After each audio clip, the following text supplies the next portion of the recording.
دوستو السلام علیکم، کیسے ہیں آپ؟ امید ہے آپ لوگ ٹھیک ہوں گے۔ دوستو ایک بہت اہم کتاب جو میں نے ابھی حالیہ دنوں میں پڑھی اور ہماری تاریخ کا،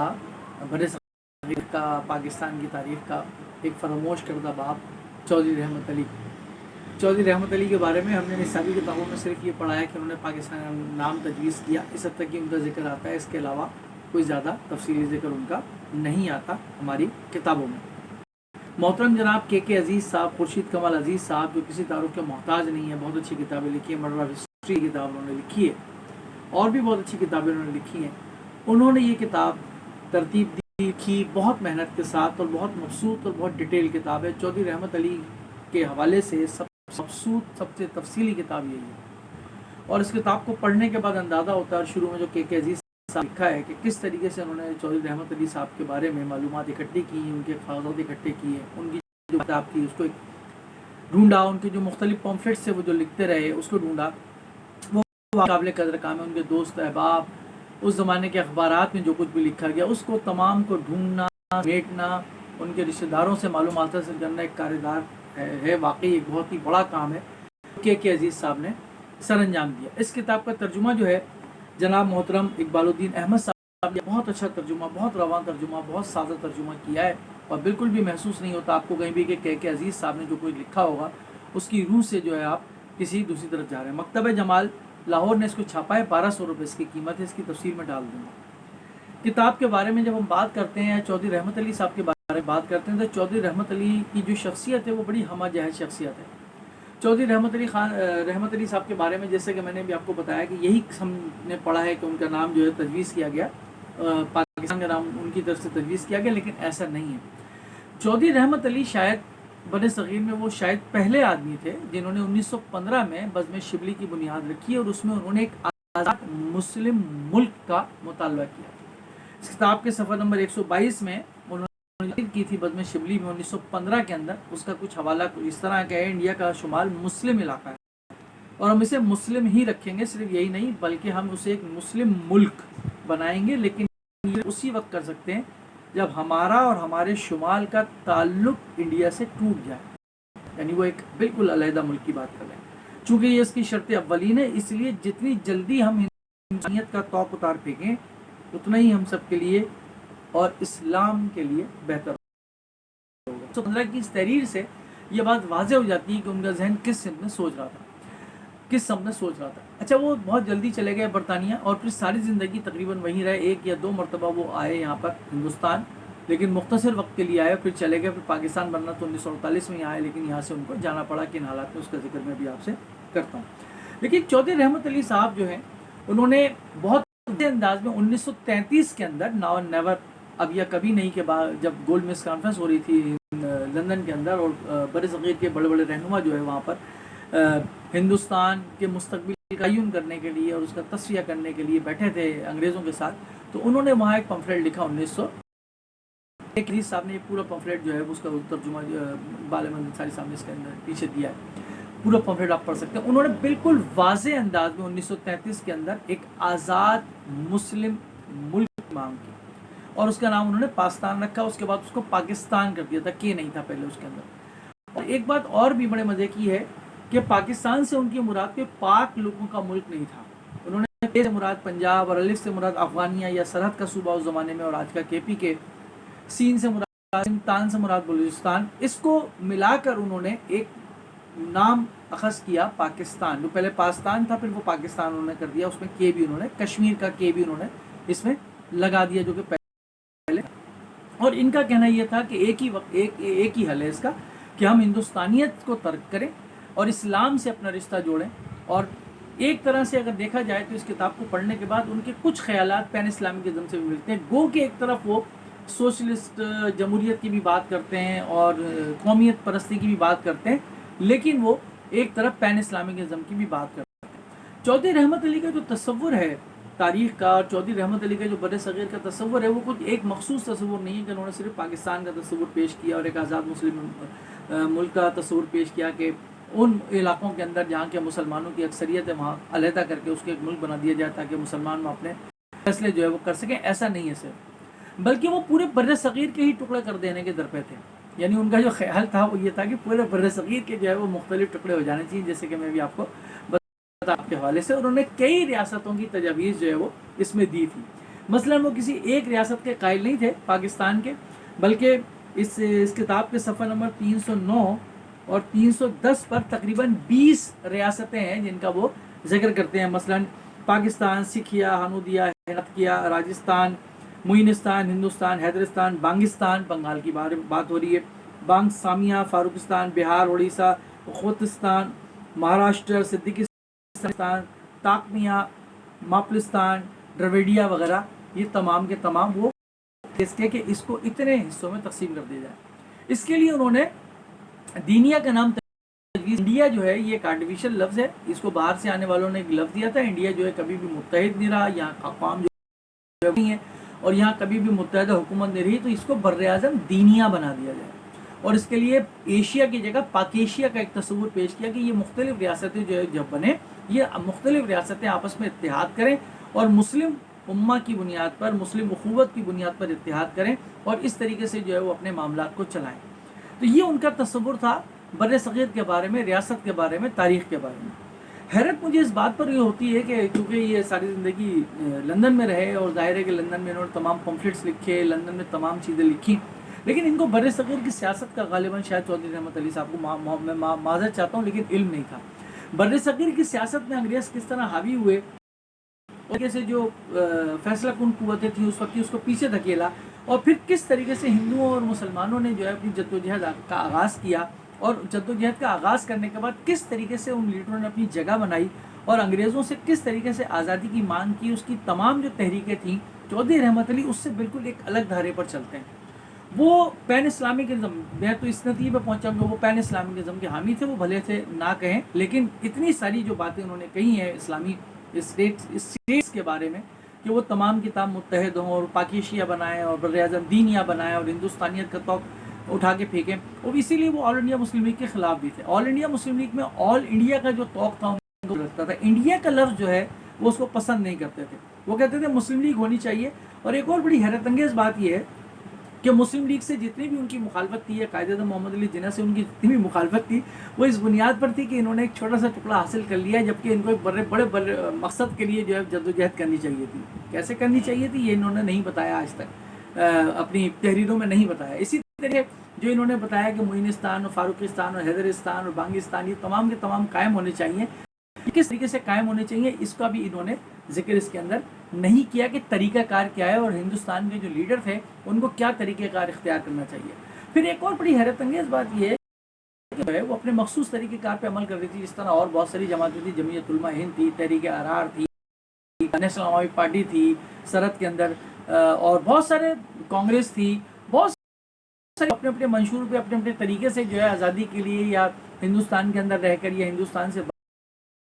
باہر مانگ کر رہی تھی. اس پر امپوز کرنا کہ اس طریقے سے ان کو یہ کرنا چاہیے، اس طریقے سے نہیں کیا اس لیے یہ غلط ہوا، ان کو اس طریقے سے کرنا چاہیے، تو یہ بھی بڑی حیرت انگیز بات نظر آتی ہے. خود انہوں نے کبھی بھی کئی عملی جدوجہد جس کو کہتے ہیں کہ اس میں کوئی حصہ نہیں لیا، یہاں تک کہ ناؤ اینڈ نیور کے اوپر جو پمفلٹ تھا اس کے اوپر جو 2 یا 3 لوگوں نے دستخط کی، ان میں سے بھی بعض لوگ جو ہے بعد میں مکر گئے کہ جی ہم نے اس میں دستخط نہیں کیے. ان کے جو ساتھی تھے وہ اس طریقے سے تھے موجود. تو ان کی شخصیت جو تھی بڑی عجیب و غریب قسم کی شخصیت تھی. عجیب و غریب میں اس حوالے سے کہہ رہا ہوں کہ ان کے جو خیالات تھے وہ بدلتے رہتے تھے، وسعت پیدا ہوتی رہتی تھی، اور اس وسعت پذیری کے نتیجے میں یہ نت نئی چیزیں، نت نئے کریشن جو ہے وہ کرتے ہیں. مجھے لگتا ہے کہ یہ جیسے بیٹھ کر ظاہر ہے کہ ایک آدمی سوچتا ہے اپنے وطن کے بارے میں، بر صغیر کے بارے میں، تو وہاں بیٹھ کر کے یہ بہت ساری چیزیں سوچتے تھے. اس وقت جو خیالات ان کے آتے تھے اس کو وہ پمفلٹ کی صورت میں ظاہر کر دیتے تھے، اس بات کو سوچے سمجھے بغیر کہ اس وقت دنیا کی سیاست کہاں جا رہی ہے. 1946 کے اندر جو ہے وہ دوسری جنگ عظیم ختم ہو چکی ہے، برطانیہ کی جو ہے بیڑا غرق ہو چکا ہے، امریکہ اس وقت ایک نئے سپر پاور کے طور پہ ابھر رہا ہے، تقسیم جو ہے وہ کس طریقے سے ہو رہی ہے، کیا نقشے بننے ہیں، اس کا جو ہے علم شاید میرے خیال میں ممکن نہیں تھا. کہ عزیز جو ہے انہوں نے بھی بڑا دلچسپ جو ہے وہ بعض جگہ تبصرہ کیا ہے رحمت علی اور چودھری رحمت علی کے بارے میں، ان کی شخصیت کے بارے میں انہوں نے لکھا ہے بہت ساری بات. تو اسی طریقے سے جیسے جناح کے بارے میں انہوں نے لکھا ہے کہ جناح نے جو ہے وہ ان کے تمام 1940 تک، پہلی بات تو کہ عزیز صاحب نے لکھا ہے کہ 1940 تک جو ہے جناح جو پاکستان کے حامی نہیں تھے، ناؤ اینڈ نیور جب جناح جب وہاں موجود تھے لندن کے اندر، اور ان کے سامنے اس بات کا تذکرہ کیا گیا تو انہوں نے اس تجویز کو قبول نہیں کیا تھا، کیونکہ جناح جو ہے 1940 تک بھی اس بات کے حامی نہیں تھے کہ ہندوستان کے باہر جو ہے ایک ریاست کی تخلیق کی جائے۔ یہ تو 1940 کے اندر قرارداد لاہور منظور ہوتی ہے اور وہ قرارداد پاکستان بن جاتی ہے۔ پھر آپ کو یاد ہوگا کہ، اور آپ نے پڑھا ہوگا جو تاریخ کے طالب علم میں، کہ 1946 میں بھی جب کیبنٹ مشن پلان آیا، اور کیبنٹ مشن پلان نے پاکستان کے تصور کو بالکل رد کرتے ہوئے ہندوستان کے اندر ہی 3 گروپ کے اندر ان کو بالکل صوبائی خود مختاری کہہ لیں یا قومی خود مختاری کے طور پر جو ہے وہ تمام اختیارات دے دیے، تو جنہوں نے اس کو بھی قبول کر لیا تھا، قائد محمد علی جناح نے اس کو بھی قبول کر لیا تھا۔ تو پاکستان کا جو لفظ تھا یا پاکستان کی جو ریاست تھی، وہ قائد محمد علی جناح نے اس کو اس لیے رکھا ہوا تھا کہ ظاہر ہے کہ ہندوستان کے جو لیڈر تھے یا انگریز جو تھے، ان سے بات چیت کرنے کے لیے کوئی چیز آپ کے پاس ہونی چاہیے کہ ٹھیک ہے اگر آپ یہاں رہ کر کے ہمیں تمام حقوق دیتے ہیں تو ہم اس پر بالکل راضی ہیں، ہمیں کوئی اعتراض نہیں ہے مل کر کام کرنے میں، مل کر کام چلنے میں کرنے میں۔ قائد محمد علی جناح نے ایک عرصے تک کام کیا تھا، لیکن اگر آپ راضی نہیں ہیں تو پھر آپ ہمیں الگ کر دیں۔ تو اس بات پر اعتراض کرنا کہ جناح نے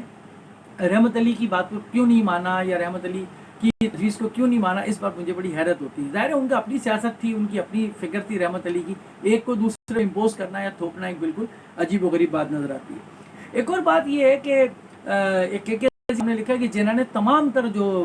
دلائل تھے بعد میں آزاد ریاست کے حوالے سے، وہ وہی اختیار کیے جو رحمت علی نے لکھے ہیں۔ مثلا اسلام اور ہندو الگ ہیں، مسلم الگ ہیں، ان کی تہذیب الگ ہے، کلچر الگ ہے، شادیاں الگ ہیں، کھانا الگ ہے، پینا الگ ہے۔ تو ضروری نہیں ہے کہ یہ محمد علی جناح نے، قائد محمد علی جناح نے 40 کے بعد ہندو مسلم قومیت کی بات کی، 2 قومی نظریے کی بات کی، تو یہ انہی سے چودھری رحمت کیا گیا۔ خود جو کے عزیز ہیں، انہوں نے اپنی اس کتاب کے اندر ایک بہت ہی